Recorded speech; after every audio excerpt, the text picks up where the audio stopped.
Pumasok ka ngayon. Kung ayaw, papalitan na lang kita bukas. Sige por, papasok na lang po ako.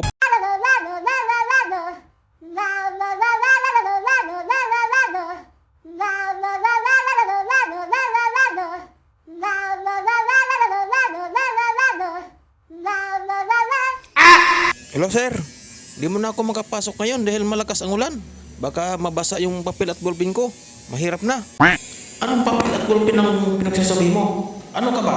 Engineer? Manager? Ano ka? Libur ka lang naman ah. Ba't natatakot mabasa? Mag-aakot ka lang naman bato at sa mga buhangin dito. Ang dami-daming akutin mo. Pumasok ka ngayon. Kung ayaw, papalitan na lang kita bukas. Sige por, papasok na lang po ako. Oh my God.